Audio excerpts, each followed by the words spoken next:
तो एपिसोड की शुरुआत में हम देखते हैं कि जिलू जॉगिंग कर रहा था। फिर वो ब्रिज पर रुकता है जहाँ उसे बहुत सारे मैसेजेस आ रहे थे क्योंकि उसका ऑयस्टर वाला वीडियो वायरल हो गया था और वो ऑयस्टर ब्रो के नाम से फेमस भी हो गया था। तभी उसे उसके मैनेजर का भी कॉल आता है जो जिलू से कहता है कि तुम तो छा गए हो। तो जिलू कहता है कि बस तुक्का लग गया। तो मैनेजर कहता है कि तुक्का नहीं, मौका, यही मौका है कमबैक करने का। तुम इस बारे में सोचो फिर मुझे कॉल करना। दूसरी तरफ हम चाओ और मामा को देखते हैं जहाँ चाओ कंप्यूटर पर डिप्रेशन के बारे में सर्च करती है। तो मामा पूछता है कि तुम इसके बारे में क्यों सर्च कर रही हो। तो चाओ मामा को बताती है कि लिन जिलू शायद डिप्रेशन से गुजर रहा है। डिप्रेशन बहुत सीरियस होता है, इसे मजाक में नहीं लेना चाहिए। फिर वो दोनों कंप्यूटर में देखते हैं जहाँ लिखा था कि अगर कोई पेशेंट का डिप्रेशन ज्यादा हो जाए तो वो अपने साथ गलत भी कर सकता है। ये पढ़कर तो चाओ घबराई जाती है। तो मामा पूछता है कि तुम कब से जिलू का भला सोचने लगी। तो चाओ कहती है कि इंसानियत भी कोई चीज होती है। तो मामा कहता है कि तुम रहने दो, मुझे सब समझ में आ रहा है।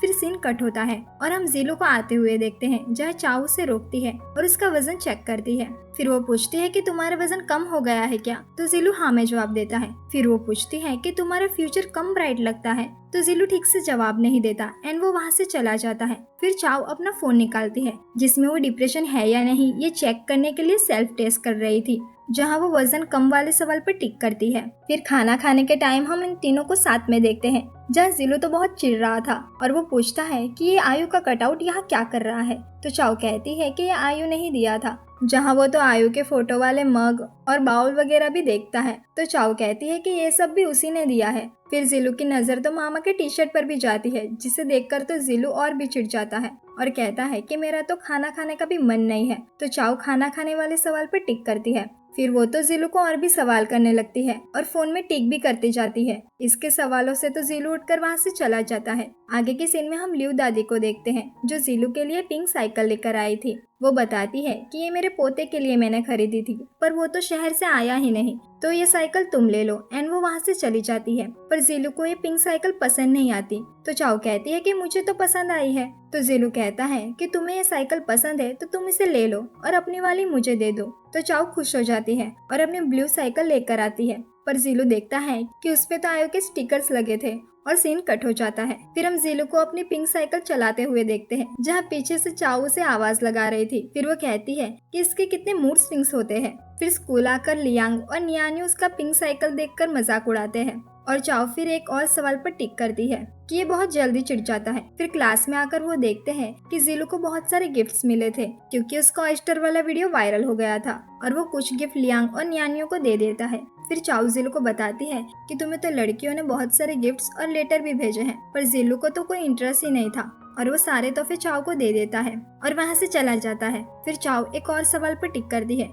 कि कोई रोमांटिक इंटरेस्ट नहीं है और ये आखिरी सवाल था जहाँ उसे रिजल्ट भी पता चल जाता है और सीन कट होता है। फिर चाओ अपने मामा को बताती है कि जिलू पक्का डिप्रेशन में है, मैंने सेल्फ टेस्ट किया, उसका स्कोर काफी हाई है। फिर फोन कटने के बाद मामा के पास लियू दादी आती है जो उसे यू मैडम यानी शिन की फोटो बताती है। आई एम सो सॉरी, मैंने यूए यानी जो जिलू की को एक्टर थी उसका नाम गलती से शिन बता दिया था, तो इसके लिए मैं माफी मांगती हूँ क्योंकि वो जो को एक्टर है उसका नाम यूए है और ये टीचर का नाम यूशिन है। लियू दादी मामा से कहती है कि इसे तो तुम जानते ही होगे, ये बहुत सुशील और नेक लड़की है। दरअसल वो मामा के लिए रिश्ता लेकर आई थी और लियू दादी ये रिश्ता लेकर मैडम यू के पास भी जाती है पर मामा और यू मैम लियू दादी को मना कर देते हैं। फिर हम जिलू को देखते हैं जो छत पे था और वो चारों इसे देखते हैं। तभी चाओ याद करती है कि डिप्रेशन में तो गलत ख्याल भी आ सकते हैं, तो वो दौड़ के जिलू के पास पहुंचती है। चाओ जिलू से टकरा जाती है। फिर चाओ पूछती है कि तुम ऊपर क्या कर रहे हो। तो जिलू कहता है कि मैं तो बस हवा खाने आया था।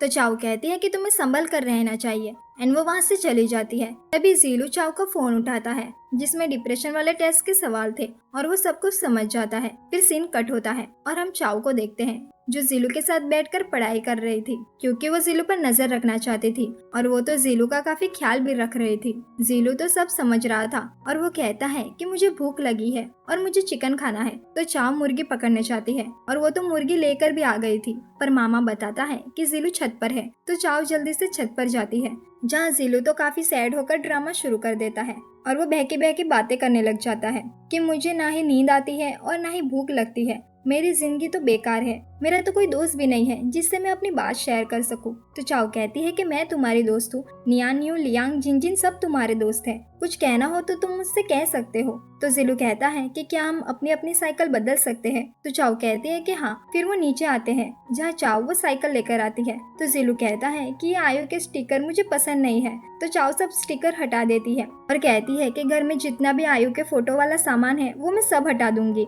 जिलू का काम तो हो गया था। फिर सीन कट होता है और हम देखते हैं कि चाओ तो कुछ ज्यादा ही सोच रही थी और वो अपने ग्रुप को बुलाती है। फिर हम चारों को एक साथ देखते हैं जहाँ चाओ उन सबको जिलू के डिप्रेशन वाली बात बता देती है। जिनजिन कहती है कि वो एक आर्टिस्ट है और आर्टिस्ट सेंसिटिव होते हैं तो हमें उस पर ध्यान देना चाहिए। फिर नेक्स्ट मॉर्निंग हम देखते हैं कि चारों जिलू का ही वेट कर रहे थे और वो कहते हैं कि हम सब साथ में स्कूल जाएंगे। रास्ते में भी ये चारों जिलू को घेरे हुए थे और क्लास में भी। फिर नियान, न्यू और लियांग तो वॉशरूम में भी जिलू के साथ ही आते हैं। फिर घर जाने के टाइम भी ये ग्रुप जिलू को अकेला नहीं छोड़ता। फिर सीन कट होता है और हम रात के टाइम देखते हैं कि लियांग और नियान्यू तो जिलू के रूम में ही सो रहे थे। तभी जिलू बाहर जाता है और चाओ को दरवाजा खोलने की आवाज आती है। फिर हम देखते हैं कि ये चारों जिलू को ढूंढ रहे थे पर वो नहीं मिल रहा था। तो चाओ उन्हें एक आइडिया देती है। दूसरी तरफ हम जिलू को देखते हैं जो म्यूजिक सुन रहा था। फिर हम चाओ को देखते हैं जो लाउड स्पीकर पर गांव वालों को बता देती है कि जिलू कहीं चला गया है, वो नहीं मिल रहा, प्लीज उसे ढूंढने में मेरी मदद कीजिए। और वो तो रोने ही लग गई थी। फिर हम जिलू को देखते हैं जो म्यूजिक सुन रहा था, जो अपने आगे कुछ लोगों को देखता है जो थे लियांग और उसका भाई। जिलू तो इन्हें देखकर भागी जाता है तो वो सब जिलू का पीछा करते हैं। फिर हम देखते हैं कि वो जिलू को केकड़े की तरह पकड़कर घर लाते हैं जहाँ सभी लोग इकट्ठा हो गए थे और वो सब जिलू को देखकर खुश हो जाते हैं। फिर चाओ जिलू को डांटने ही लग जाती है कि तुम कहाँ चले गए थे, हम सब कितने परेशान हो गए थे। पर मुंह से कपड़ा निकालते ही जिलू तो गालियां बकने लग जाता है। तो चाओ फिर से उसके मुंह में कपड़ा ठूस देती है। फिर सीन कट होता है और चाओ जिलू के रूम में आती है और वो जिलू से माफी मांगती है कि मुझे लगा कि तुम डिप्रेशन में हो इसलिए मैंने ये सब किया, तो मुझे माफ कर दो। तो जिलू चाओ से कहता है कि ठीक है, वैसे भी मैं कल जा रहा हूँ, मेरे मैनेजर ने कहा है कि ये अच्छा मौका है कमबैक करने का, वैसे भी तुम तो यही चाहती हो कि मैं यहाँ से चला जाऊँ। ये सुनकर तो चाओ थोड़ी सैड हो जाती है और वो वहाँ से चली जाती है। फिर वो अपने रूम में आती है और वो थोड़ा निराश होकर जिनजिन को बताती है कि मैंने माफी तो मांगी पर वो कल घर जा रहा है। जिनजिन भी ये नोटिस करती है कि इस बात से चाओ नाराज थी और वो चाओ से पूछती है कि तुम जिलू को पसंद करती हो ना। तो चाओ गुस्सा हो जाती है और कहती है कि उस अकड़ू को कौन पसंद करेगा। तो जिनजिन कहती है कि वैसे भी वो कल जा रहा है तो अगर तुम्हें उसे कुछ कहना हो तो अभी कह दो। तो चाओ कहती है कि मुझे कुछ नहीं कहना। यहीं पे हमारे ड्रामा का पार्ट 5 पूरा होता है। पार्ट 6 जल्दी आ जाएगा। अगर आपको हमारा वीडियो पसंद आया हो तो वीडियो को लाइक कीजिए और हमारे चैनल को सब्सक्राइब कीजिए। मिलते हैं अगले वीडियो में ऑन जियो एक्सप्लेन।